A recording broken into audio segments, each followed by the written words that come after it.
बहुन् वदिष्यन्ति तवाहितः निन्दता तव सामर्थ्यम् ततो दुःखतरं नु किम्।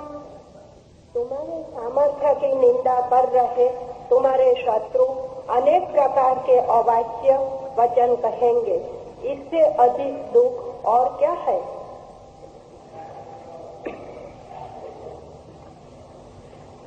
हतो वा प्राप्स्यसि स्वर्गम् जित्वा वा भोक्ष्यसे महीम् तस्माद् उत्तिष्ठ कौन्तेय युद्धाय कृतनिश्चयः। यदि युद्ध में मर जाओगे तो स्वर्ग मिलेगा और जीतोगे तो सारी पृथ्वी का उपभोग करोगे। अतः हे कौन्तेय, युद्ध करने का निश्चय करके तैयार हो जाओ।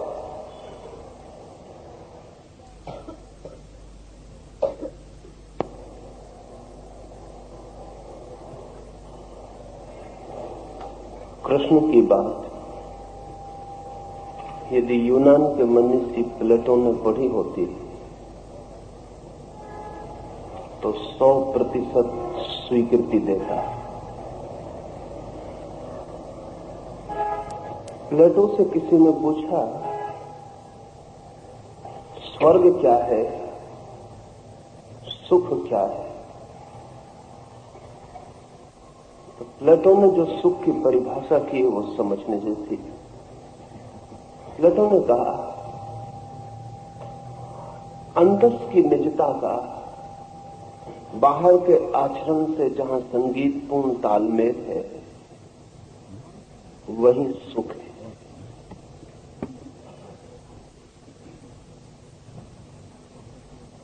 जहां अंतस की निजता का बाहर के आचरण से तालमेल है, अविरोध है, वही आनंद है।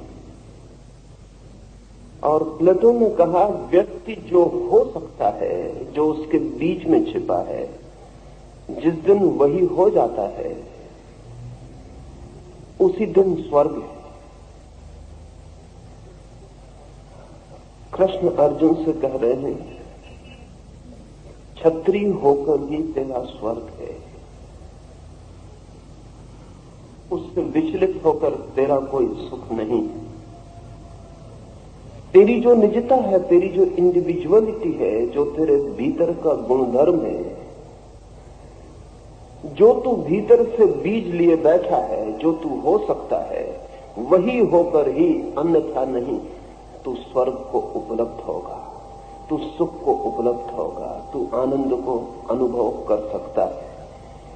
जीवन का आशीर्वाद, जीवन की प्रफुल्लता स्वयं के भीतर जो भी छिपा है उसके पूरी तरह प्रकट हो जाने में। जीवन का बड़े से बड़ा दुख, जीवन का बड़े से बड़ा नर्क एक ही है कि व्यक्ति वो न हो पाए जो होने के लिए पैदा हुआ था। व्यक्ति वो न हो पाए जो हो सकता था और अन्य मार्गों पर भटक जाए। स्वधर्म से भटक जाने से अतिरिक्त और कोई नर्क नहीं, और स्वधर्म को उपलब्ध हो जाने के अतिरिक्त और कोई स्वर्ग नहीं। कृष्ण अर्जुन को कह रहे हैं कि इस दिखाई पड़ने वाले लोक में जिसे लोग सुख कहते हैं वो तो तुझे मिलेगा ही, लेकिन ना दिखाई पड़ने वाले लोक में, इसे भी थोड़ा समझ लेना जरूरी है कि परलोक से हमने जो अर्थ ले रखा है वो सदा मृत्यु के बाद जो लोक है उसका ले रखा है। हमने जो व्याख्या कर रखी है अपने मन में इस लोक की और उस लोक की, वो टेम्पोरल है, टाइम में है। हमने सोच रखा है कि ये लोक खत्म होता है जहां हमारा जीवन समाप्त होता है और परलोक शुरू होता है। ऐसा नहीं है। यह लोक और परलोक साथ ही मौजूद है। टेम्पोरल नहीं है, समय में उनका विभाजन नहीं है। बाहर जो हमें मिलता है वो इहलोक है, भीतर जो हमें मिलता है वो परलोक है। परलोक का केवल मतलब इतना ही है कि इस लोक के जो पार है, इस लोक के जो बियॉन्ड है, वो अभी भी है, इस वक्त भी है। जिसको जीसस ने किंगडम ऑफ गॉड कहा है, प्रभु का राज्य कहा है, उसे ही इस देश ने परलोक कहा है। परलोक का संबंध आपके जीवन के समाप्त होने से नहीं है। परलोक का संबंध आपके दृश्य से अदृश्य में प्रवेश से है। वो आप अभी भी कर सकते हैं और वो आप मृत्यु के बाद भी चाहे तो नहीं कर सकते। चाहे तो मृत्यु के बाद भी इहलोक में ही घूमते रहें, इसी लोक में, और चाहे तो जीते जी परलोक में प्रवेश कर जाएं। वो आंतरिक, जहां समय और क्षेत्र मिट जाते हैं, जहां टाइम और स्पेस खो जाते हैं, जहां दृश्य खो जाते हैं और अदृश्य शुरू होता है, वो जो आंतरिकता का, वो जो भीतर का लोक है, वहां भी कृष्ण कहते हैं स्वर्ग। लेकिन स्वर्ग से आप किसी परियों के देश की बात मत समझ लेना। स्वर्ग सिर्फ इनर हार्मनी का नाम है, जहां सब स्वर जीवन के संगीतपूर्ण है, और नर्क सिर्फ इनर आंतरिक विसंगीत का नाम है, जहां सब स्वर एक दूसरे के विरोध में खड़े। शास्त्र ने नर्क की परिभाषा में एक वचन कहा है। उसने कहा है कि मनुष्य के मन में नर्क उसी क्षण उत्पन्न हो जाता है जिस क्षण उसके चित्त में दो बातें खड़ी हो जाती। To be what one is not, and not to be what one is. वो होने की इच्छा जो कि मैं नहीं हूं, और वह नहीं होने की इच्छा जो कि मैं हूं, इन दोनों के बीच में ही नर्क उपस्थित हो जाता है। छात्र भी कृष्ण से राजी होगा। अर्जुन ऐसे ही नर्क में खड़ा हो गया है।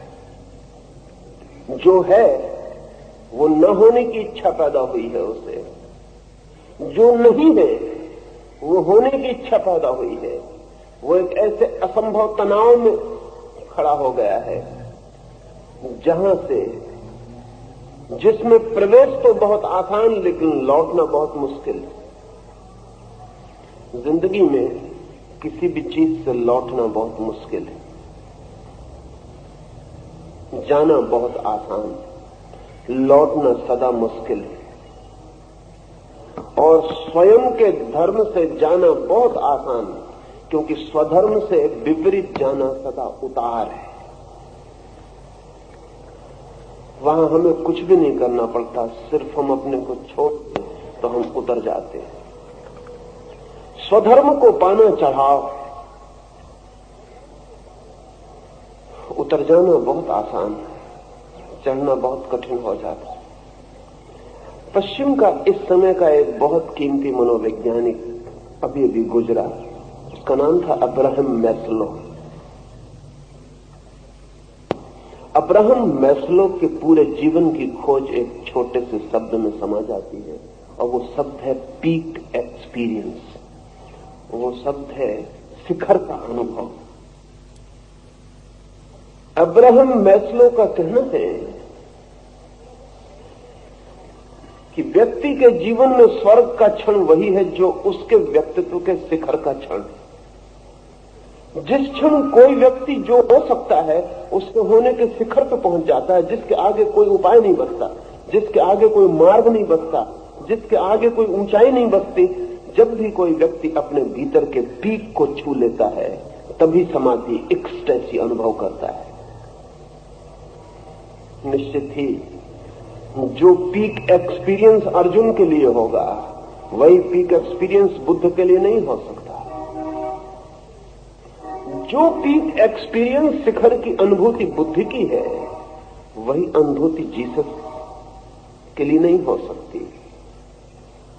लेकिन एक बात ध्यान रख लें, जब हम कहते हैं कि वही अनुभूति नहीं हो सकती तो हमारा प्रयोजन व्यक्ति से है। अर्जुन और मार्ग से उस अनुभूति पर पहुंचेगा। वो छतरी है, वो छतरी के मार्ग से पहुंचेगा।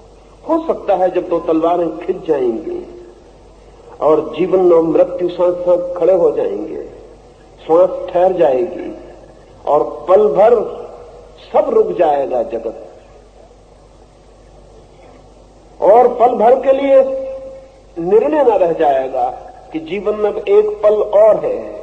उस तलवार की धार पर, उस चुनौती के क्षण में अर्जुन अपनी पीक पर होगा। वो अपने छतरी होने की आखिरी शिखर पर होगा, जहां जीवन और मृत्यु विकल्प होंगे, जहां क्षण में सब तय होता होगा। उस डिसिसिव मोमेंट में वो अपने पूरे शिखर पर पहुंच जाएगा। ये जो शिखर की अनुभूति है बुद्ध को किसी और मार्ग से मिलेगी, महावीर को किसी और मार्ग से मिलेगी, मोहम्मद को किसी और मार्ग से मिलेगी। मार्ग भिन्न होंगे, लेकिन प्रत्येक व्यक्ति जब अपने शिखर पर पहुंचता है तो शिखर की जो भीतरी अनुभूति है वो एक होगी। इसलिए कृष्ण अर्जुन को कह रहे हैं एक अवसर मिला है, और अवसर बार बार नहीं मिलते। खोए अवसरों के लिए कभी कभी जन्मों प्रतीक्षा करनी पड़ती है। मार्गन से किसी ने एक दिन पूछा, वो अमेरिका का बड़ा करोड़पति था, अरबपति था, उससे पूछा कि आपकी जिंदगी में इतनी सफलता कैसे मिली? तो मार्गन ने कहा, मैंने कभी कोई अवसर नहीं खोया। जब भी अवसर आया मैंने छलांग लगाई और उसे पकड़ा। अपने को खोने को मैं राजी रहा, लेकिन अवसर को खोने को राजी नहीं रहा। उस आदमी ने पूछा, तो हम कैसे पहचानेंगे कि अवसर आ गया?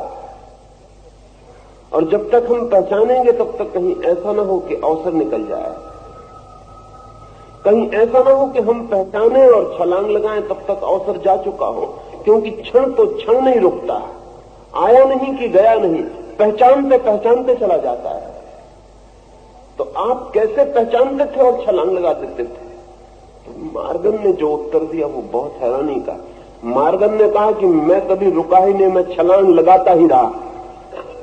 अवसर आ गया तो छलांग काम कर गई, अवसर नहीं आया तो भी मैं छलांग लगाता रहा, क्योंकि इतना मौका नहीं था कि मैं प्रतीक्षा करूं, अवसर को पहचानूं, फिर छलांग लगाऊं। मैं छलांग लगाता ही रहा। अवसर का घोड़ा नीचे आ गया तो हम सवार थे, लेकिन हमारी छलांग जारी थी। जब घोड़ा नहीं था तब थी। कृष्ण के लिए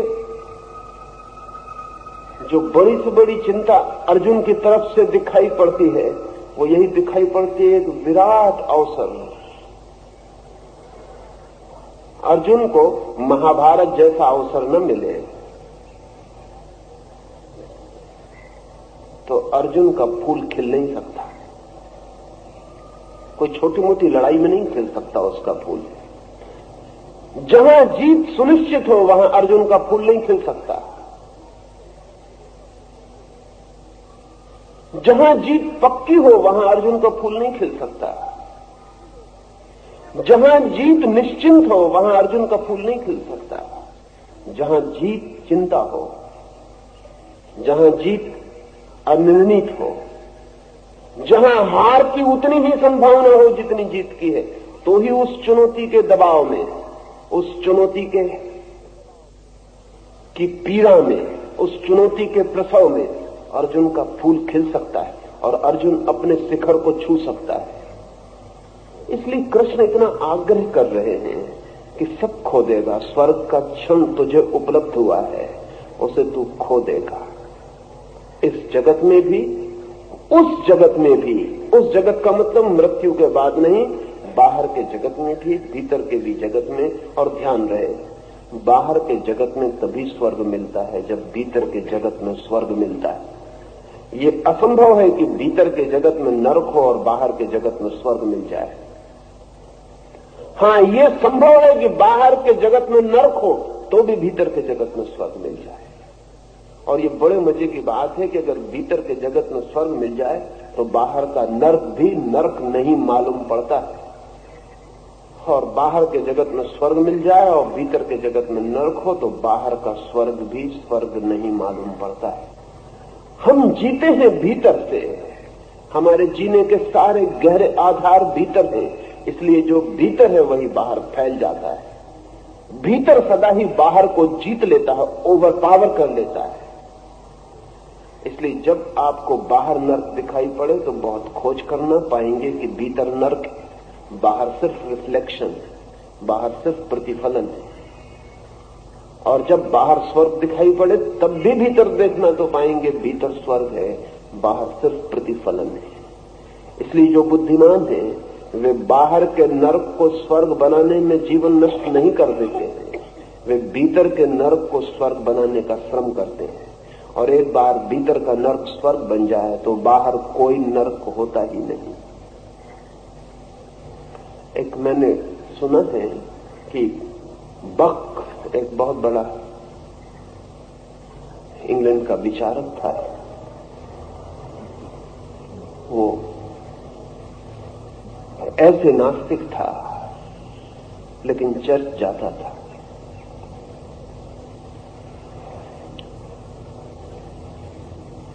मित्रों ने कई बार उससे कहा भी कि तुम चर्च किस लिए जाते हो, क्योंकि तुम नास्तिक हो। ठीक ऐसी ही बात कभी डेविड ह्यूम से भी किसी ने पूछी थी। डेविड ह्यूम भी एक नास्तिक था, बड़े से बड़ा इस जगत में जो हुआ, कीमती से कीमती। वो भी लेकिन रविवार को चर्च जरूर जाता था। तो ह्यूम ने जो उत्तर दिया वही बक ने भी उत्तर दिया था। बक ने कहा कि मैं चर्च में जो कहा जाता है उसमें मेरा कोई विश्वास नहीं, लेकिन वो जो आदमी कहता है उसकी आंखों में मैं झांकता हूं तो मुझे लगता है कि वो आदमी किसी भीतरी विश्वास से कह रहा है। और सप्ताह में एक दिन ऐसे आदमी की आंख में झांक लेना उचित है जैसे भीतरी कोई स्वर्ग का अनुभव हो रहा है। वो जो कहता है उसमें मुझे कोई भरोसा नहीं कि वो आदमी जो कह रहा है वो ठीक हो सकता है। उसके सिद्धांतों को मैं तर्कयुक्त नहीं मानता, लेकिन फिर भी सप्ताह में मैं एक ऐसे आदमी की आंख में झांक लेना चाहता हूं जो भीतर आश्वस्त है। उसकी सुगंध। ये बक ने एक दिन चर्च में जो फकीर बोलता था उससे पूछा कि मैं तुमसे पूछना चाहता हूं। उस दिन उसने बाइबल के एक वचन का व्याख्या करते हुए कहा कि भले लोग जो परमात्मा में विश्वास करते हैं वे स्वर्ग को उपलब्ध होते हैं। बक ने उससे पूछा कि आप कहते हैं भले लोग जो परमात्मा में विश्वास करते वे स्वर्ग को उपलब्ध होते हैं, तो मैं पूछना चाहता हूं कि बुरे लोग जो परमात्मा में विश्वास करते हैं वे स्वर्ग को उपलब्ध होते हैं या नहीं। और ये भी पूछना चाहता हूं कि भले लोग जो परमात्मा में विश्वास नहीं करते हैं वे स्वर्ग को उपलब्ध होते हैं या नहीं। वो फकीर साधारण फकीर नहीं था, ईमानदार आदमी था। उसने कहा उत्तर देना मुश्किल है जब तक कि मैं परमात्मा से न पूछूं, क्योंकि इसका मुझे कुछ भी पता नहीं। रुको 7 दिन में प्रार्थना करूं फिर उत्तर दे सकता हूं, क्योंकि तुमने मुझे मुश्किल में डाल दिया। अगर मैं ये कहूं कि भले लोग जो परमात्मा में विश्वास नहीं करते नर्क जाते हैं तो भलाई बेमानी हो जाती, मीनिंगलेस हो जाती।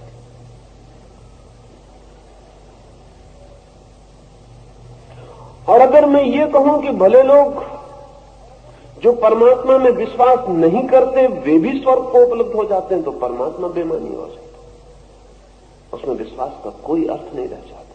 तो रुको। लेकिन वो फकीर 7 दिन सो नहीं सका, सब तरह की प्रार्थनाएं की लेकिन कोई उत्तर न मिले। 7वां दिन आ गया। सुबह ही 8 बजे बक मौजूद हो जाएगा और पूछेगा कि बोलो। तो 5 बजे ही चर्च में चला गया, हाथ जोड़ के बैठ के प्रार्थना करता रहा। प्रार्थना करते करते उसे नींद लग गई। उसने एक स्वप्न देखा, वही जो 7 दिन से उसके प्राणों में चल रहा था वही स्वप्न बन गया। उसने स्वप्न देखा कि वो ट्रेन में बैठा हुआ, तेजी से ट्रेन जा रही। उसने लोगों से पूछा ये ट्रेन कहां जा रही? उन्होंने कहा ये स्वर्ग जा रही। उसने कहा अच्छा हुआ मैं देख ही लूं। सुकरात कहां है? आदमी अच्छा था लेकिन ईश्वर में भरोसा नहीं था।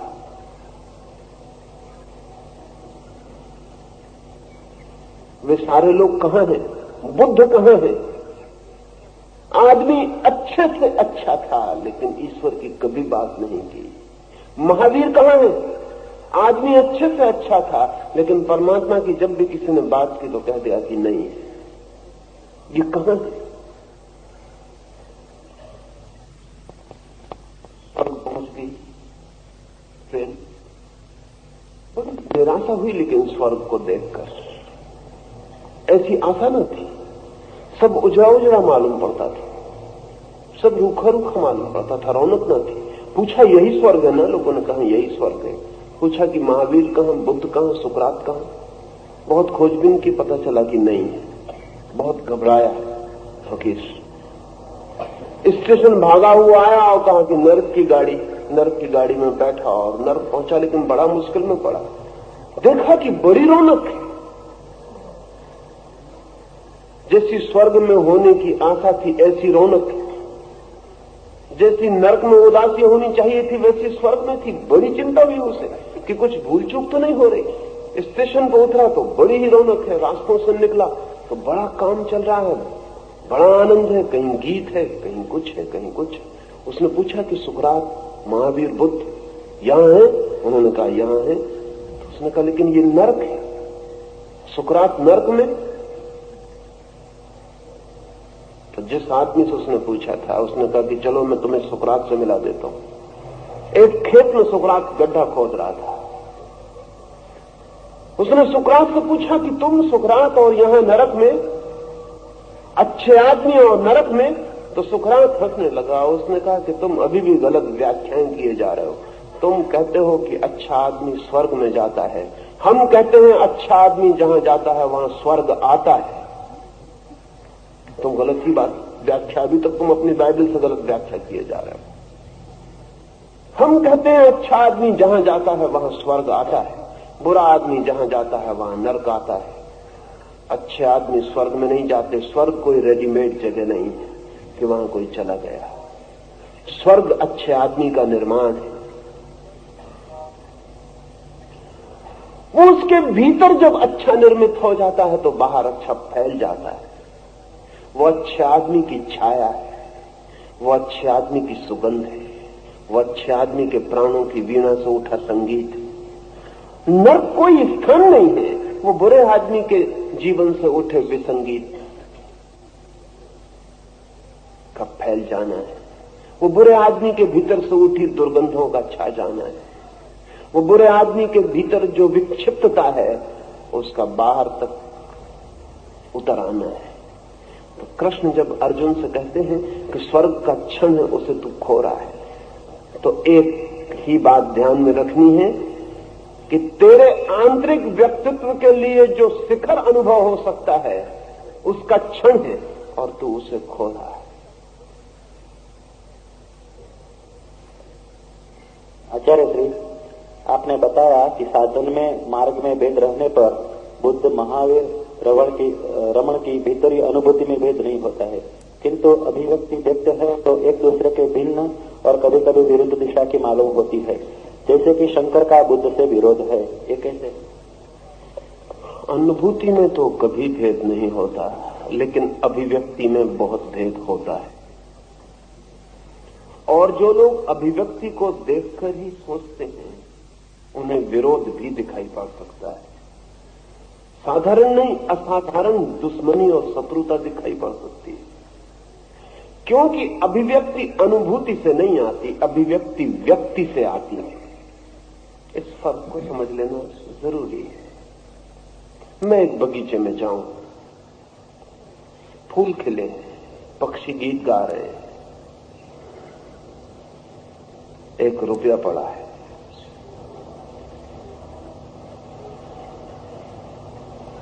अगर मैं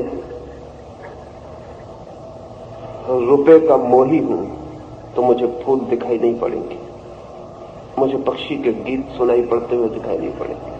सब खो जाएगा, रुपया ही दिखाई पड़ेगा। एम्फेटिकली मुझे रुपया ही दिखाई पड़ेगा। रुपया मेरी जेब में आ जाए तो शायद पक्षी का गीत भी सुनाई पड़े। लेकिन एक कवि प्रवेश कर गया है, उसे रुपया दिखाई ही नहीं पड़ेगा। जहां पक्षी गीत गा रहे हैं वहां रुपया दिखाई पड़ जाए तो वो आदमी कवि नहीं है। उसका सारा व्यक्तित्व पक्षी के गीतों की तरफ बह जाएगा। चित्रकार है, उसका सारा व्यक्तित्व रंगों के लिए बह जाएगा। फिर वे एक ही बगीचे से होके लौटे और गांव में आके अगर हम उनसे पूछें कि क्या देखा, बगीचा एक था जहां वे गए थे, लेकिन अभिव्यक्ति भिन्न होगी। अभिव्यक्ति में चुनाव होगा। जो जिसने देखा होगा या जो जिसको पकड़ा होगा या जो जिसको प्रकट कर सकता होगा वो वैसे ही प्रकट करेगा। मीरा भी उस जगत में गई है उस अनुभूति के, लेकिन लौट के नाचने लगी। महावीर की नाचने की कल्पना भी नहीं कर सकते हैं, सोच भी नहीं सकते कि महावीर और नाचे। उनके व्यक्तित्व में नाचने की कोई जगह ही नहीं है। महावीर भी उस जगत से लौटे हैं तो वे नाचते नहीं। उस जगत की जो खबर वे लाए हैं वे खबर अपने ही ढंग से प्रकट करेंगे। उनकी खबर उनकी अहिंसा से प्रकट होनी शुरू होती है, उनके शील से, उनके चरित्र से, उनके उठने बैठने से, छोटी छोटी चीज से प्रकट होती है कि वे अद्वैत को जानकर लौटे। रात महावीर एक ही करवट सोते हैं, करवट नहीं बदलते।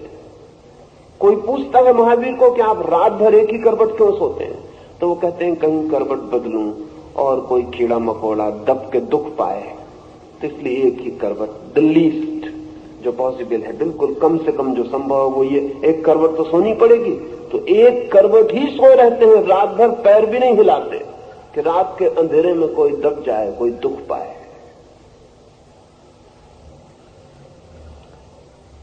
अब इस व्यक्ति के अद्वैत की जो अनुभूति है वो अहिंसा से प्रकट हो रही है।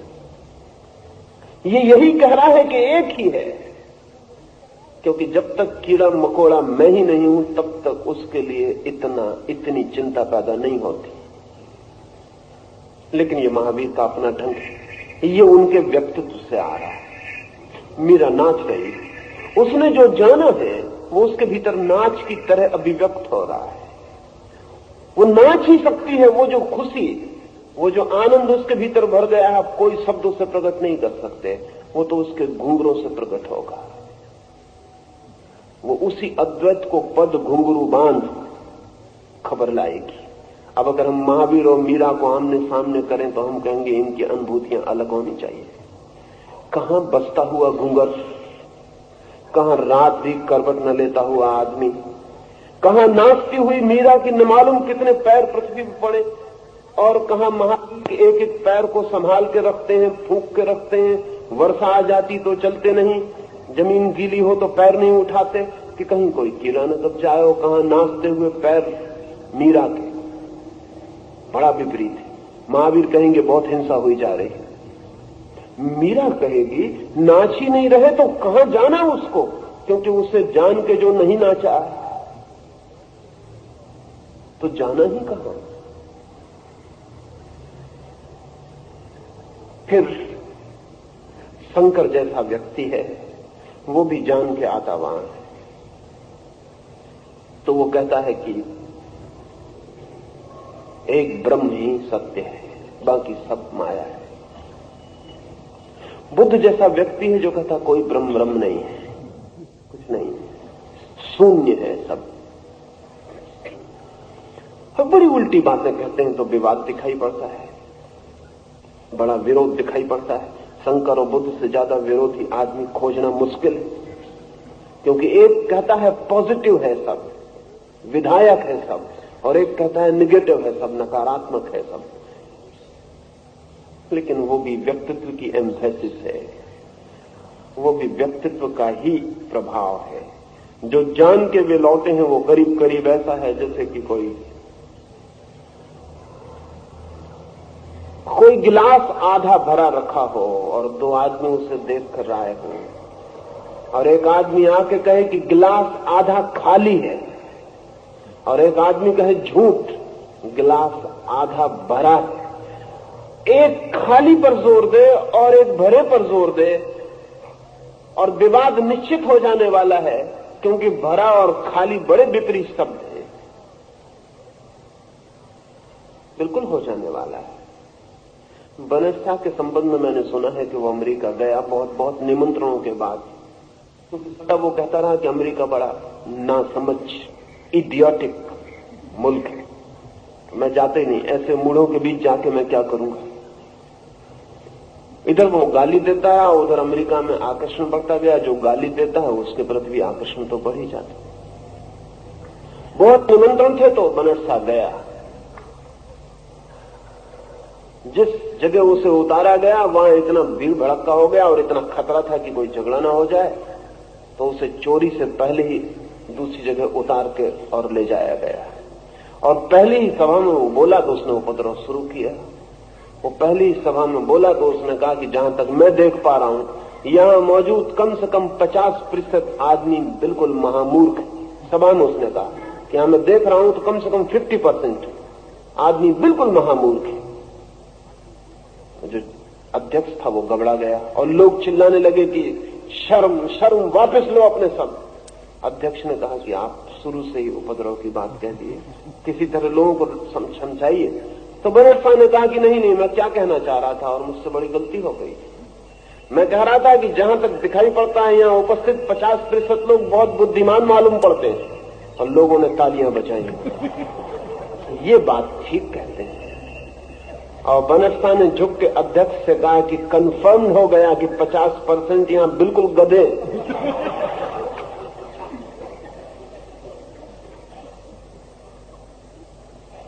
लेकिन इन दो वक्तों में बड़ा फर्क मालूम पड़ता है। बात तो वही है। शंकर और बुद्ध के बीच भी ऐसा ही मामला है।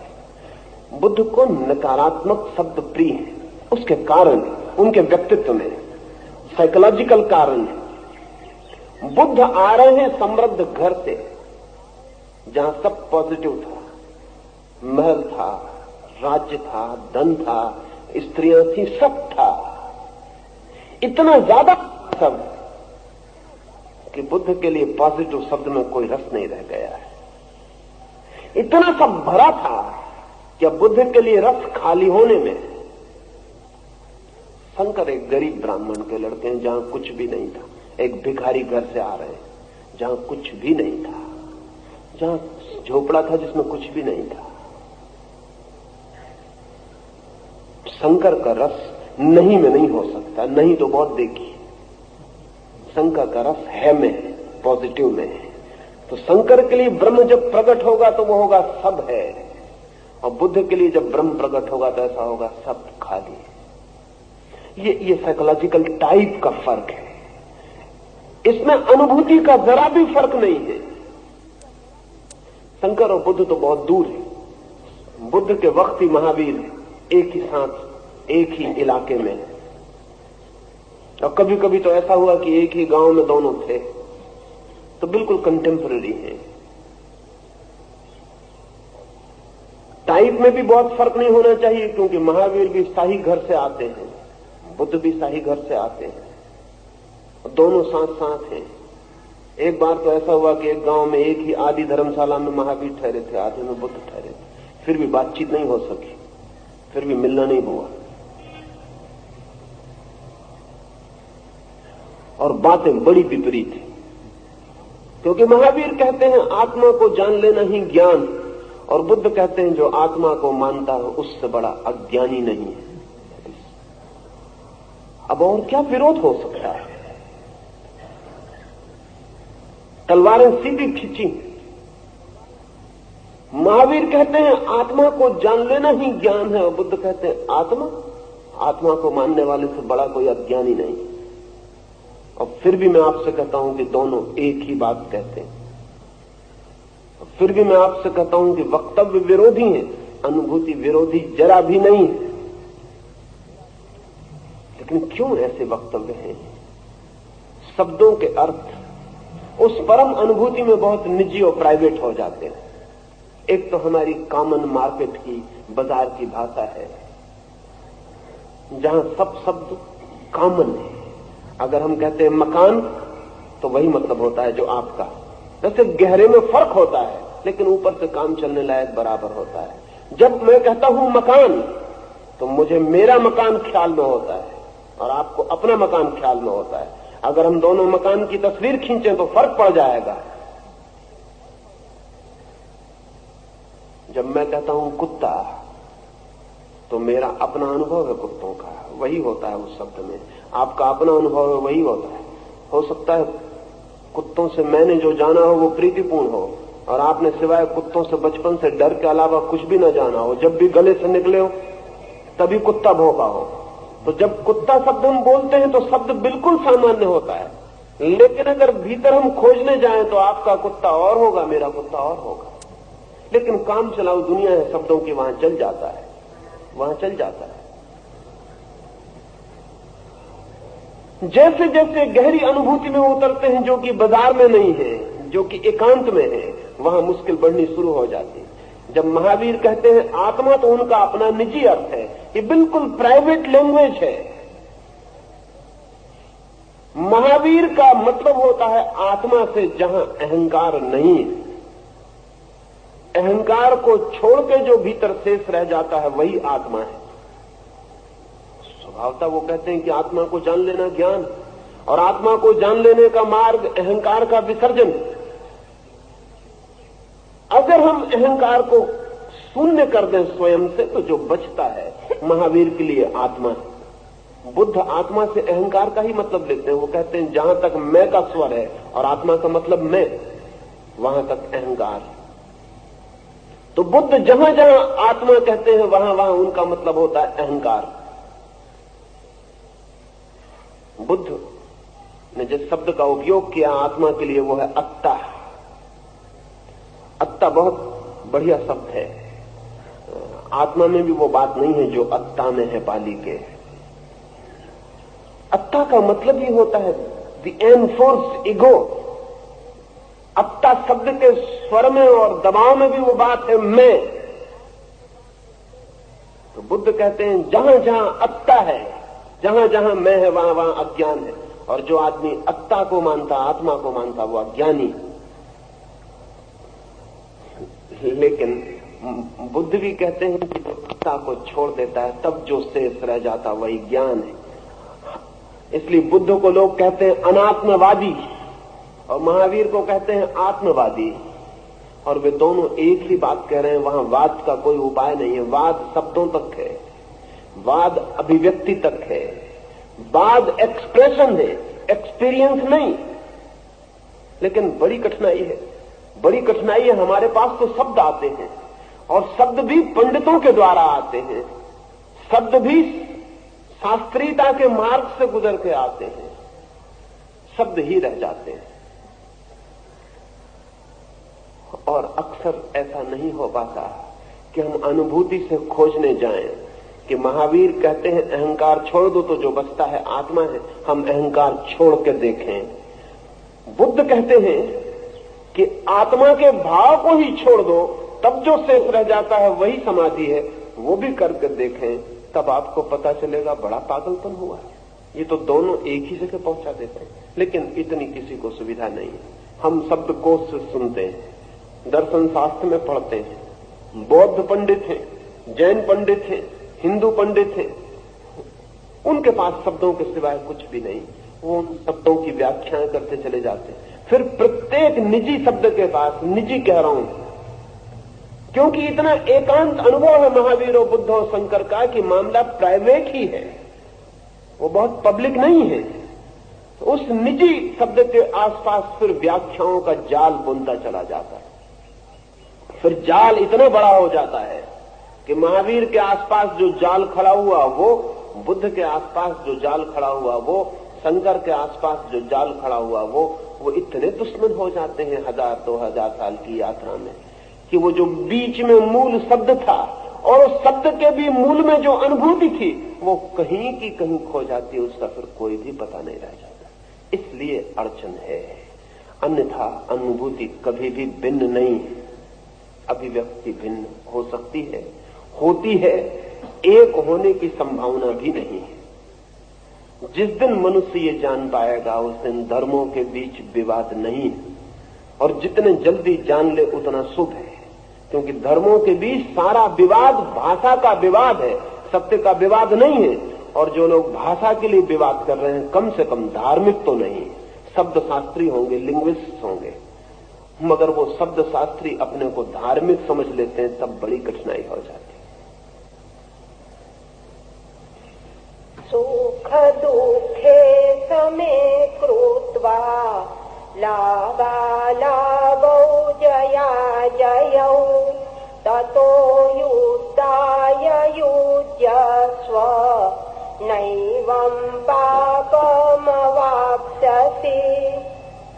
सुख दुख लाभ हानि एवं जय पराजय को समान समझकर युद्ध में प्रवृत्त हो, ऐसा करने से तुम्हें पाप नहीं लगेगा।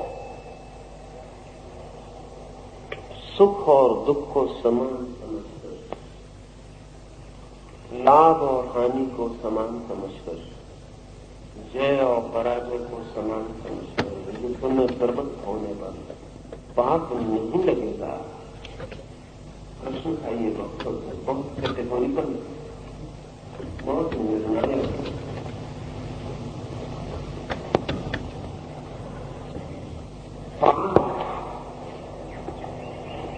और पुण्य को थोड़ा समझना पड़ेगा। साधारणतः हम समझते हैं कि पाप एक कृत्य है और पुण्य भी एक कृत्य है, लेकिन यहां कृष्ण कह रहे हैं कि पाप और पुण्य कृत्य नहीं है, भाव है। अगर पाप और पुण्य कृत्य है, एक्ट है, इससे क्या फर्क पड़ता है कि मैं लाभ हानि को बराबर समझूं या न समझूं? अगर मैं आपकी हत्या कर दूं, लाभ हानि बराबर समझूं या न समझूं, आपकी हत्या के कृत्य में कौन सा फर्क पड़ जाएगा? अगर मैं एक घर में चोरी करूं, लाभ हानि को बराबर समझकर, तो ये पाप नहीं होगा, और लाभ हानि को बराबर न समझूं तो ये पाप होगा। तब इसका मतलब यह हुआ कि पाप और पुण्य का कृत्य से, एक्ट से कोई संबंध नहीं, बल्कि व्यक्ति के भाव से संबंध है। ये तो बहुत विचारने की बात है। हम सब तो पाप और पुण्य को कृत्य से बांध के चलते हैं। हम कहते हैं बहुत बुरा काम किया, हम कहते हैं बहुत अच्छा काम किया।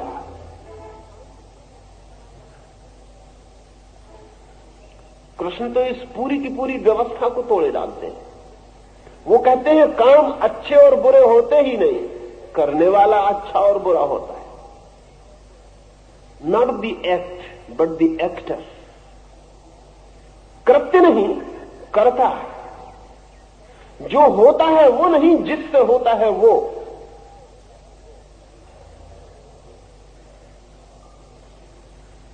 लेकिन मनुष्य की सारी नीति कृत्य पर निर्भर है। वो कहती है ये काम बुरा है और ये काम अच्छा है, अच्छे काम करो बुरे काम मत करो। कौन सा काम बुरा है, कौन सा काम अच्छा है? क्योंकि कोई भी काम एटॉमिक नहीं है, आणविक नहीं है। काम एक श्रृंखला है।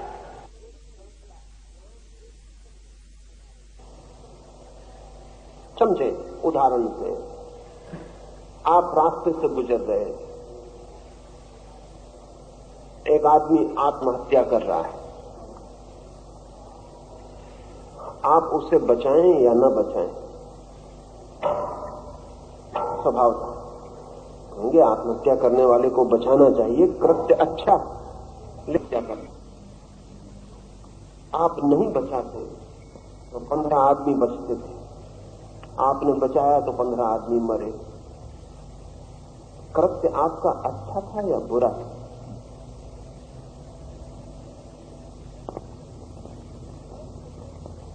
कृत्य एक सीरीज है, अंतहीन। आप समाप्त हो जाएंगे, आपका कृत्य समाप्त नहीं होगा, वो चलता रहेगा। आप मर जाएंगे और आपने जो किया था वो चलता रहेगा। आपने एक बेटा पैदा किया, ये बेटा पैदा करना अच्छा है या बुरा? ये बेटा कल हिटलर बन सकता है, 1 करोड़ आदमियों को मार डाल सकता है। लेकिन ये बेटा कल हिटलर बन के 1 करोड़ आदमियों को मार डाले तो भी कृत्य अच्छा है या बुरा? क्योंकि वो 1 करोड़ आदमी क्या करते अगर बचते, इस पर सब निर्भर होगा। लेकिन ये श्रृंखला तो अनंत होगी। कृत्य इंडिविजुअल नहीं है, कृत्य के पास कोई आणविक इंतजाम नहीं है, वो तो बड़ी श्रृंखला की एक कड़ी, बस एक कड़ी, और आगे श्रृंखला अंतहीन है। आप चले जाएंगे और कृत्य जारी रहेगा।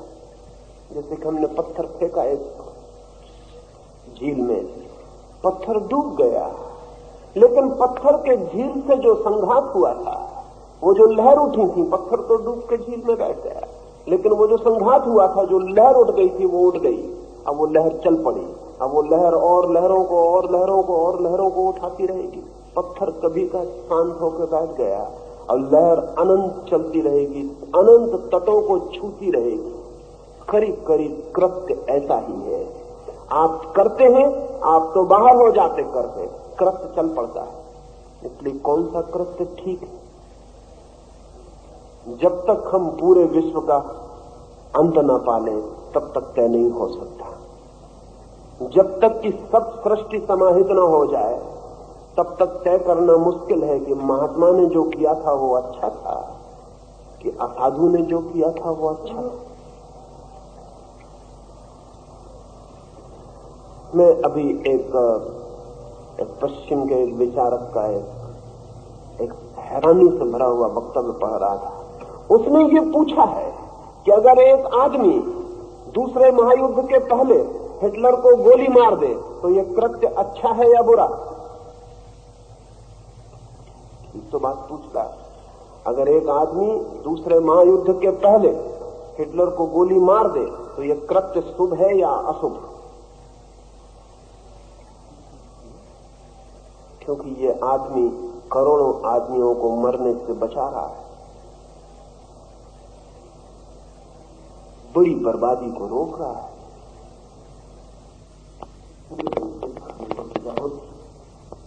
सारी दुनिया में इसके कृत्य का विरोध होता है, किसने गलत काम किया।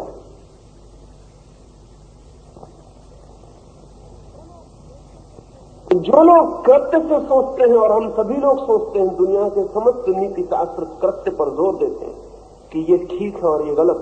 कृष्ण इससे उल्टी बात कह रहे हैं। वो कह रहे हैं ये सवाल नहीं कि तुमने जो किया वो ठीक है या गलत, गहरे में सवाल दूसरा है, और वो सवाल यह है कि तुम कौन हो, तुम क्या हो, तुम्हारी मनोदशा क्या है। इस पे सब निर्भर है। मेरे देखे भी कृत्य पर आधारित जो नीति है बहुत बचकानी है, चाइल्डिश, लेकिन हम सभी ऐसा सोचते हैं, हम सभी ऐसा सोचते हैं। कृष्ण कह रहे हैं व्यक्ति के भाव दशा क्या है, और वो एक सूत्र दे रहे हैं कि अगर लाभ और हानि बराबर है,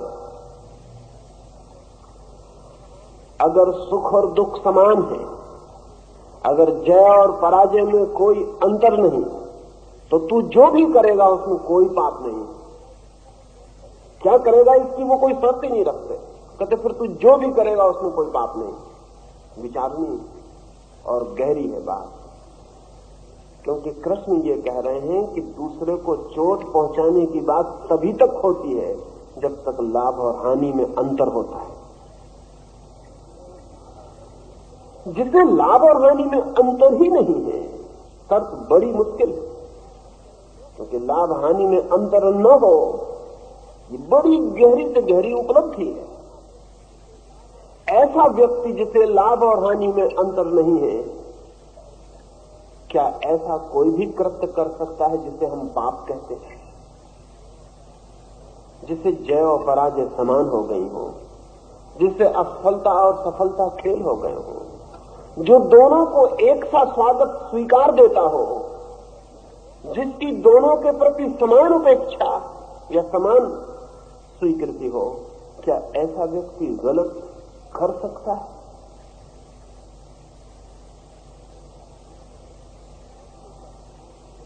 कृष्ण का जोर व्यक्ति पर है, कृत्य पर नहीं। और व्यक्ति के पीछे जो शर्त है वो बहुत बड़ी। वो शर्त ये है कि उसे द्वंद्व समान दिखाई पड़ने लगे, उसे प्रकाश और अंधेरा समान दिखाई पड़ने लगे। ये तो बड़ी ही गहरी समाधि की अवस्था में संभव है। इसलिए ऊपर से तो वक्तव्य ऐसा दिखता है कि कृष्ण अर्जुन को बड़ी स्वच्छंद छूट दे रहे हैं, क्योंकि अब वो कुछ भी कर सकता है। ऊपर से ऐसा लगता है इससे तो स्वच्छंदता फलित होगी, अब तुम कुछ भी कर सकते हो। लेकिन कृष्ण अर्जुन को गहरे से गहरे रूपांतरण और ट्रांसफॉर्मेशन में ले जा रहे हैं, स्वच्छंदता नहीं। असल में जिस व्यक्ति को जय और पराजय समान है, वो कभी भी स्वच्छंद नहीं हो सकता। उपाय नहीं है, जरूरत नहीं है, प्रयोजन नहीं। लाभ के लिए ही आदमी पाप में प्रवृत्त होता है, हानि से बचने के लिए ही आदमी पाप में प्रवृत्त होता है। एक आदमी असत्य बोलता है, दुनिया में कोई भी आदमी असत्य के लिए असत्य नहीं बोलता है, लाभ के लिए असत्य बोलता है। अगर दुनिया में सत्य बोलने से लाभ होने लगे तो असत्य बोलने वाला मिलेगा ही नहीं। तब बड़ी मुश्किल से खोजना पड़ेगा। कोई त्यागी महात्यागी असत्य बोले, बात अलग। कोई बड़ा संकल्पवान तय ही कर ले कि असत्य बोलूंगा तो बात अलग। लेकिन अगर सत्य के साथ लाभ होता हो तो असत्य बोलने वाला नहीं मिलेगा। तब तो इसका मतलब ये हुआ कि लाभ ही असत्य का मार्ग लेता है, हानि से बचना ही असत्य का मार्ग लेता है। आदमी चोरी के लिए चोरी नहीं करता, लाभ के लिए चोरी करता है। कोई दुनिया में चोरी के लिए चोरी नहीं करता। आज तक दुनिया में किसी ने भी कोई पाप लाभ के अतिरिक्त और किसी कारण से नहीं किया, या हानि से बचने के लिए किया। दोनों एक ही बात। पाप भी और मजे की बात है पुण्य भी आदमी लाभ के लिए करता है या हानि से बचने के लिए करता है।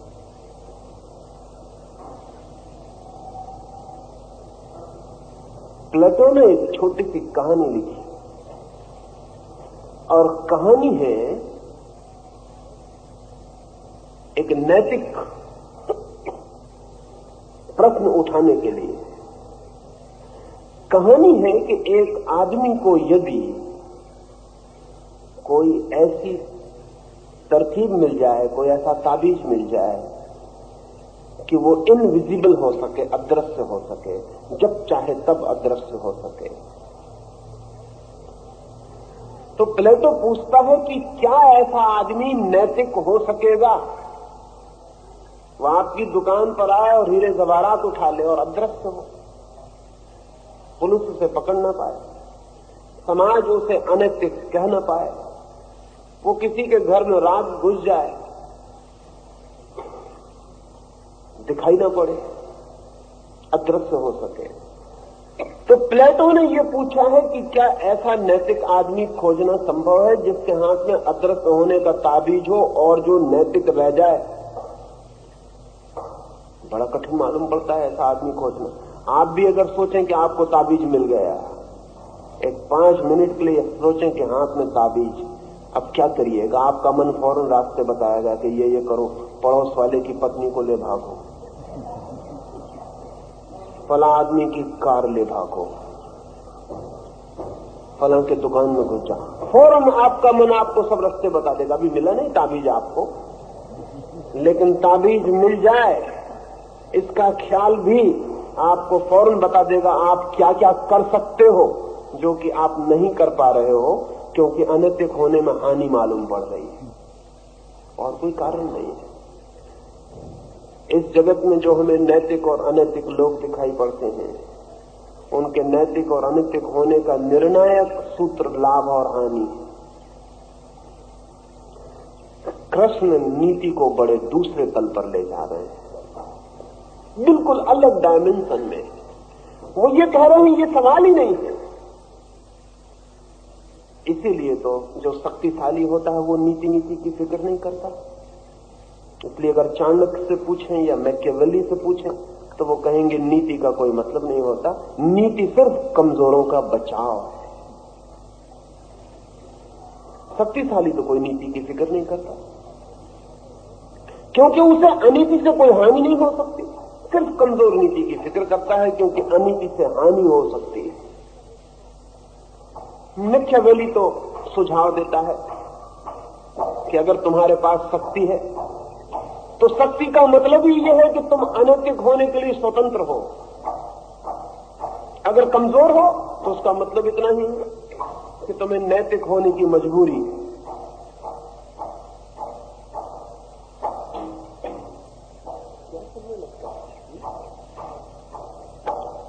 ये जो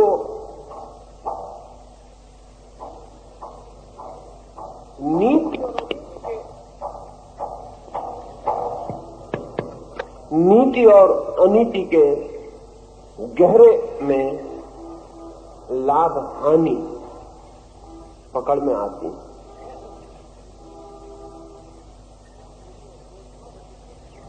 दुनिया रोज अनैतिक होती जा रही है, ऐसा हमें लगता है।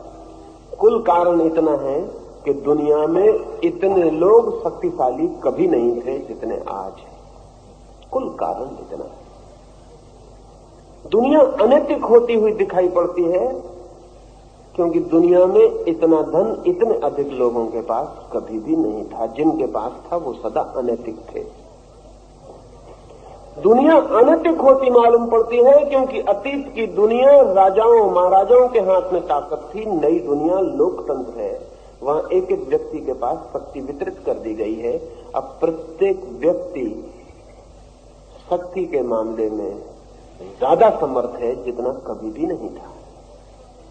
दुनिया अनैतिक होती मालूम पड़ती है क्योंकि इतने अधिक लोग शिक्षित कभी नहीं थे, और शिक्षा एक शक्ति है। जो लोग शिक्षित थे उनके नैतिक होने का कभी भरोसा नहीं था। जितनी शिक्षा बढ़ेगी उतनी अनीति बढ़ जाएगी, जितनी समृद्धि बढ़ेगी उतनी अनीति बढ़ जाएगी, जितनी शक्ति बढ़ेगी उतनी अनीति बढ़ जाएगी। मजा यह है कि नीति और अनीति के बहुत गहरे में लाभ हानि ही बैठा है। इसलिए कृष्ण का ये वचन बड़े गहरे इंप्लीकेशंस का है। वो अर्जुन से कहते हैं कि जब तक तुझे लाभ और हानि में भेद है तब तक तू जो भी करेगा वो पाप है।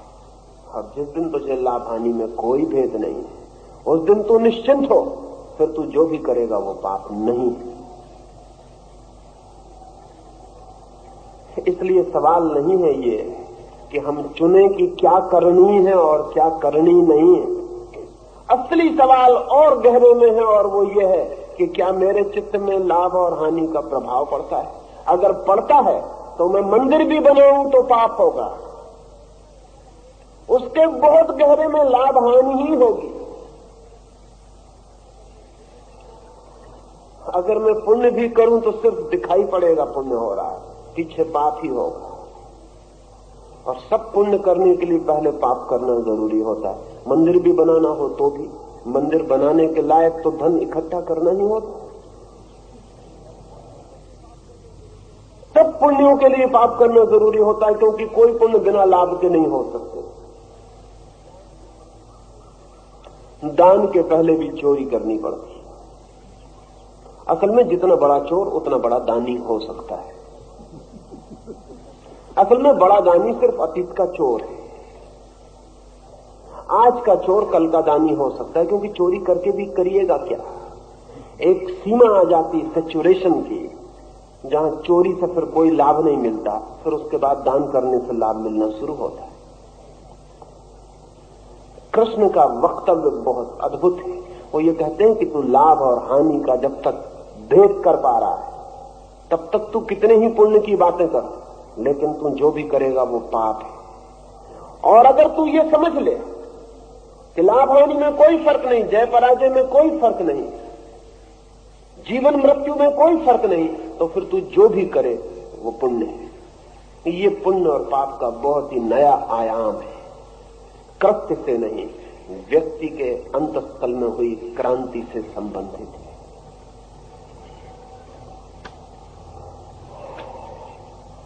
कुछ मनोवैज्ञानिक कहते हैं कि जैसे भूख, निद्रा, काम आदि स्वाभाविक वृत्तियां हैं, वैसे ही क्रोध करना भी मानव की स्वाभाविक वृत्ति है।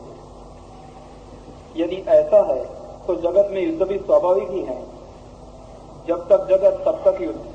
क्या युद्ध कभी अटक भी सकती है? जगत में शांति स्थायी रूप से आ भी सकती है?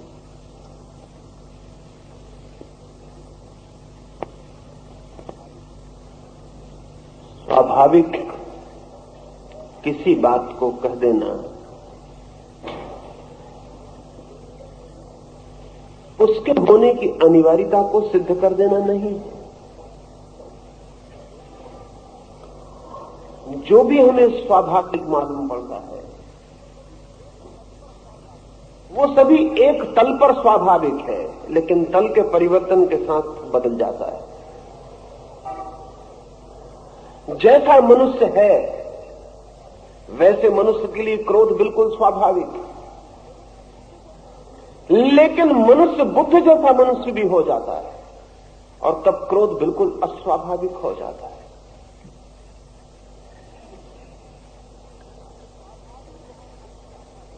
स्वाभाविक और अस्वाभाविक व्यक्ति की चेतना के प्रत्येक तल पर बदलते जाते हैं।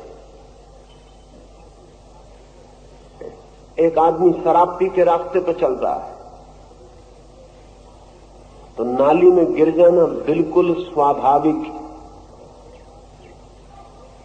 लेकिन एक आदमी बिना शराब पिए सड़क पर चल रहा है उसका नाली में गिर जाना बिल्कुल अस्वाभाविक है। लेकिन शराब पिए आदमी में और गैर शराब पिए आदमी में आदमियत का कोई भी फर्क नहीं है। फर्क है चेतना का, आदमियत का कोई भी फर्क नहीं। शराब पिए आदमी भी वैसे ही आदमी है जैसा नहीं शराब पिए हुए आदमी आदमी है। अंतर कहां है? अंतर चेतना का है। शराब पिए हुए आदमी के पास उतनी चेतना नहीं है जो नाली में गिरने से बचा सके। गैर शराब पिए आदमी के पास उतनी चेतना है जो नाली में गिरने से बचाती है। अगर हम क्रोध में गिर जाते हैं तो वो भी हमारी मूर्छा के कारण, और बुद्ध अगर क्रोध में नहीं गिरते तो वो भी उनकी अमूर्छा के कारण। फर्क क्या ही है? उस फर्क में भी वही फर्क काम कर रहा है जो शराबी के साथ कर रहा है। हाँ, फर्क भीतरी है इसलिए एकदम से दिखाई नहीं पड़ता। जब आप क्रोध में होते हैं तो आपके एड्रिनल ग्लैंड्स आपके भीतर शराब छोड़ देते हैं। जब आप क्रोध में होते हैं तो आपके शरीर में बहुत से मादक रस इकट्ठे हैं आपके शरीर में। अगर वे ग्लैंड्स काट दी जाएं फिर आप क्रोध करके बताएं तो समझा जाए। पावलोव ने बहुत प्रयोग किए हैं रूस में, कुत्तों की उन ग्लैंड्स को काट के जिनकी वजह से कुत्ते भौंकते हैं और भौंकते ही रहते हैं और लड़ते ही रहते हैं। बड़े जानदार कुत्ता है, तीर है बिल्कुल, जरा सी बात और जूझ जाएगा। उसकी भी ग्लैंड काट देने के बाद उसको कितना ही उकसाओ वो कुछ भी नहीं करता, बस वो बैठा रह जाता है। खतरा भी है इस प्रयोग में, क्योंकि आज नहीं कल कोई हुकूमत आदमियों की ग्लैंड्स भी काटेगी। जिस हुकूमत को भी विद्रोह और क्रांति से बचना है, आज नहीं कल बायोलॉजिस्ट की सहायता वो लेगी। कोई कठिनाई नहीं है। रूस जैसे मुल्क में जहां हर बच्चे को नर्सरी में पैदा होना है, वहां पैदा होने के साथ ही ग्लैंड समाप्त की जा सकती हैं, या उन ग्लैंड्स के एंटीडोट्स का इंजेक्शन दिया जा सकता है। तब आपको पता चलेगा कि स्वाभाविक बिल्कुल नहीं है। स्वाभाविक इसलिए है कि शरीर के साथ अनंत यात्रा में जरूरी रहा है, और शरीर के साथ बहुत सी चीजें जो कल जरूरी थी अब जरूरी नहीं रह गई हैं, लेकिन खिंच रही है। जिस स्थिति में मनुष्य है, अगर हम उसको परम स्थिति मान लें तब तो बिल्कुल स्वाभाविक, लेकिन वो परम स्थिति नहीं। उसमें बदलाहट हो सकती, उसमें बदलाहट दो तरह से हो सकती। शरीर के द्वारा भी बदलाहट हो सकती, लेकिन शरीर के द्वारा जो बदलाहट होगी वो मनुष्य की आत्मा का विकास नहीं, पतन बनेगी। क्योंकि जो आदमी क्रोध कर नहीं सकेगा इसलिए नहीं करता है, वो आदमी इंपोर्टेंट हो जाएगा। उस आदमी का कोई गौरव नहीं होगा, उसके व्यक्तित्व में चमक नहीं आएगी, उसकी आंखों में शान नहीं आएगी, अक्रोध की शांति भी नहीं आएगी, क्योंकि क्रोध कर ही नहीं सकता। जो आदमी बुरा हो ही नहीं सकता उसके भले होने का कोई भी अर्थ नहीं होता है। वो सिर्फ असमर्थ होता है, दीन होता है। लेकिन जो आदमी क्रोध कर सकता है और नहीं करता है, उसकी चेतना रूपांतरित हो जाती है। क्रोध कर सकता है और नहीं करता है तो वो जो क्रोध की शक्ति है वो अक्रोध की शक्ति बननी शुरू हो जाती है। तब उसके व्यक्तित्व में रूपांतरण, ट्रांसफॉर्मेशन, नए द्वार खुलते हैं। तब वो सामान्य मनुष्य से ऊपर उठना शुरू होता है। सुपरमैन उसके भीतर पैदा होना शुरू होता है, वो अति मानव होना शुरू हो जाता है। मनुष्य के लिए क्या स्वाभाविक है ये इस पर निर्भर करता है कि उसकी चेतना का तल क्या है। प्रत्येक तल पर स्वभाव भिन्न भिन्न होगा। एक बच्चे के लिए जो स्वाभाविक है जवान के लिए स्वाभाविक नहीं रह जाता, और एक जवान के लिए जो स्वाभाविक है बूढ़े के लिए स्वाभाविक नहीं रह जाता। बीमार आदमी के लिए जो स्वाभाविक है वो स्वस्थ के लिए स्वाभाविक नहीं रह जाता। तो स्वभाव कोई फिक्स्ड एंटाइटी नहीं है, स्वभाव कोई ऐसी बात नहीं है कि कोई स्थिर चीज है। यही खूबी है मनुष्य की। एक पत्थर का स्वभाव स्थिर है, पत्थर का स्वभाव बिल्कुल स्थिर है, पानी का स्वभाव बिल्कुल स्थिर है। इसलिए हम विज्ञान की किताब में लिख सकते हैं कि पानी का ये स्वभाव है, अग्नि का ये स्वभाव है। मनुष्य की खूबी ही यही है कि उसका स्वभाव उस पर ही निर्भर है, और वो अपने स्वभाव को 1000 आयाम दे सकता है और विकास कर सकता है। हाँ, एक स्वभाव जन्म के साथ सबको मिलता है, कुछ लोग उसी पर रुक जाते हैं, उसे देते हैं, तब दूसरी बात है। कभी आपने शायद ख्याल ना किया हो, अगर एक हीरे को रख दें और पास में कोयले के टुकड़े को रख दें तो आपको कभी ख्याल ना आएगा कि हीरा कोयला ही है। हीरे और कोयले के बुनियादी तत्वों के का आधार पर कोई भी भेद नहीं है। असल में कोयला ही हजारों लाखों वर्ष जमीन में दबा रह के हीरा बन जाता है, लेकिन हीरे और कोयले का स्वभाव एक, जरा भी एक नहीं। कहां कोयला कहां हीरा, लेकिन बनता है हीरा। वो कोयले की ही आखिरी यात्रा है। तो जहां मनुष्य अपने को पाता है कोयले जैसा है, और जहां बुद्ध जैसे, महावीर जैसे, कृष्ण जैसे व्यक्ति अपने को पहुंचाते हैं हीरे जैसे। फर्क स्वभाव का नहीं है, फर्क विकास का है। प्राथमिक स्वभाव हमें सबको एक जैसा मिला है, क्रोध है, काम है, लोभ है, लेकिन ये अंत नहीं है, प्रारंभ है। और इस प्रारंभ को ही अगर हम अंत समझ लें तो यात्रा बंद हो जाती है, और हुई है बंद। जैसा कि आपने पूछा है, मनोवैज्ञानिक कहते हैं ये तो स्वभाव है, लेकिन ये कह के वो कुछ इस तरह की बात दुनिया में पैदा करवाते हैं, ये अंत। इसलिए पश्चिम में मनोविज्ञान के दुष्परिणाम हुए। हिंदुस्तान में मनोविज्ञान ने एक लाभ लिया और मनुष्य को विकास दिया, और पश्चिम के 150-100 वर्ष के मनोविज्ञान ने मनुष्य को पतन दिया, विकास नहीं दिया। क्योंकि मनोवैज्ञानिक ने कहा ये तो स्वभाव है, आदमी क्रोध तो करेगा ही, क्रोध तो स्वभाव है, आदमी कामुक तो होगा ही, कामुकता तो स्वभाव है। इसका परिणाम क्या हुआ? इसका परिणाम यह हुआ कि जो प्रारंभ बिंदु था वो अंतिम मंजिल बन गया, और तब प्रत्येक आदमी ने कहा क्रोध तो मैं करूंगा ही, ये मेरा स्वभाव है, आदमी क्रोध करेगा ही। निश्चित ही इसके फल हुए, वो फल पश्चिम में दिखाई पड़ रहे हैं। वो फल ये हुए कि आज कोई भी व्यक्ति अपने को किसी भी कृत्य के लिए जिम्मेवार, रिस्पॉन्सिबल नहीं मानता, क्योंकि वो कहता है ये स्वभाव। एक आदमी गालियां बक रहा है सड़क पर, तो आप उससे ये नहीं कह सकते कि तुम ये क्या कर रहे हो, वो कहता है ये स्वभाव। एक आदमी चोरी कर रहा है, आप उससे ये नहीं कह सकते कि तुम गलत कर रहे हो, वो कह रहा है मैं क्या कर सकता हूं, ये स्वभाव है।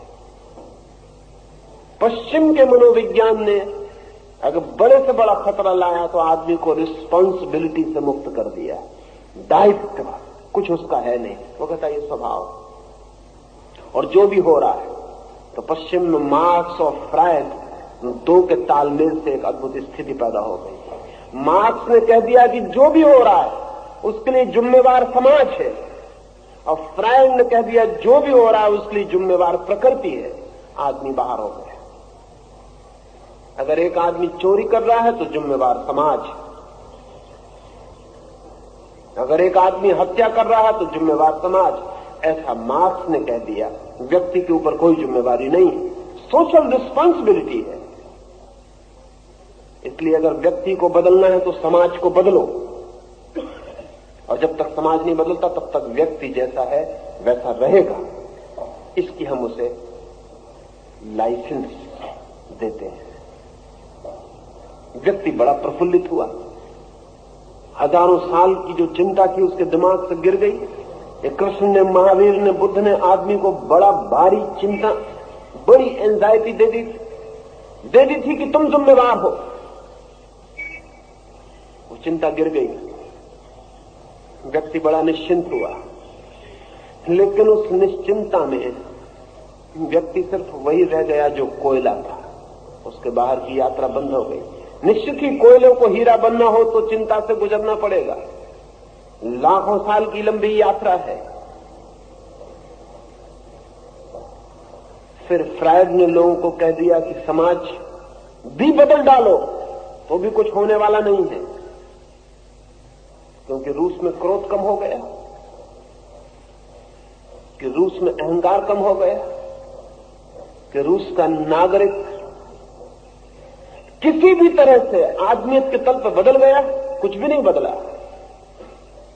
तो फ्रायड ने कहा समाज वगैरह के बदलने का सवाल नहीं, जिम्मेदार स्वभाव, नेचर। जब तक नेचर को न बदल डालो तब तक कुछ भी नहीं हो सकता। तो नेचर को कैसे बदलोगे, स्वभाव को कैसे बदलोगे? इसलिए आदमी जैसा है वैसा रहेगा, निश्चिंत मन से उसे जैसा है वैसा रहना चाहिए। ये क्रांति, ये भीतरी रूपांतरण, ये धर्म, ये योग, ये समाधि सब बकवास है। फ्रायड ने कहा आदमी जैसा है वैसे ही रहेगा। नाहक की चिंता में आदमी को डाल के परेशान किया हुआ है, वो जैसा है। फ्रायड के इस कहने का परिणाम पश्चिम में एक्सप्लोसिव हुआ। आज हिप्पी है, बीटनिक है, और प्रबोध है, और दूसरे तरह के सारे लोग हैं, वे यही कह रहे हैं कि ये स्वभाव है। और फ्रायड ने गारंटी दी है कि स्वभाव, और आदमी वही रहेगा जो है। आदमी एक पशु है, थोड़ी सी बुद्धि है उसके पास, इसलिए बुद्धि से अपने को परेशानी में डाल लेता। बुद्धि को भी छोड़ दे तो कोई परेशानी नहीं। आदमी को फ्रायड ने, अगर फ्रायड को समझे तो वो ये कहता तुम्हारी बुद्धि ही तुम्हारी परेशानी है, उसी की वजह से तुम झंझट में पड़ जाते हो।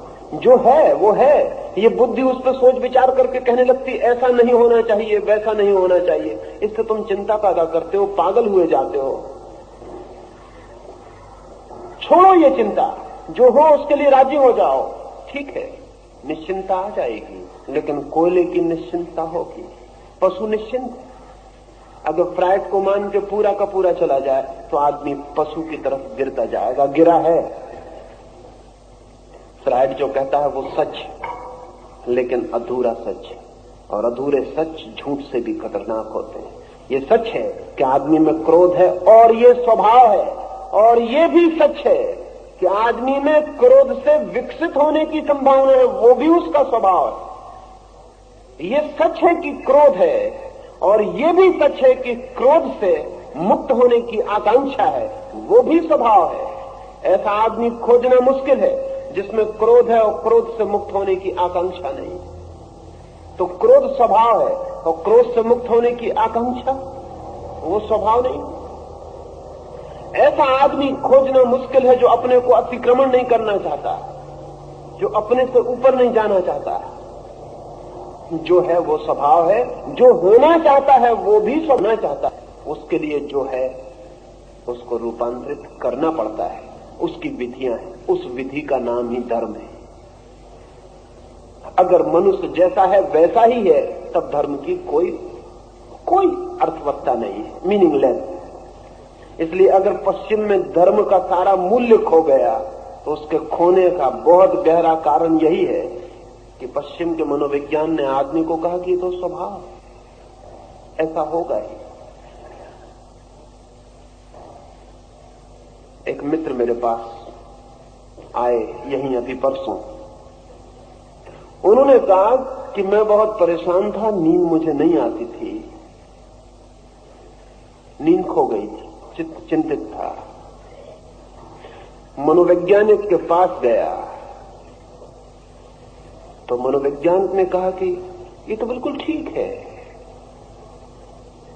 मनोवैज्ञानिक ने पूछा कि सेक्स के बाबत तुम्हारी क्या स्थिति?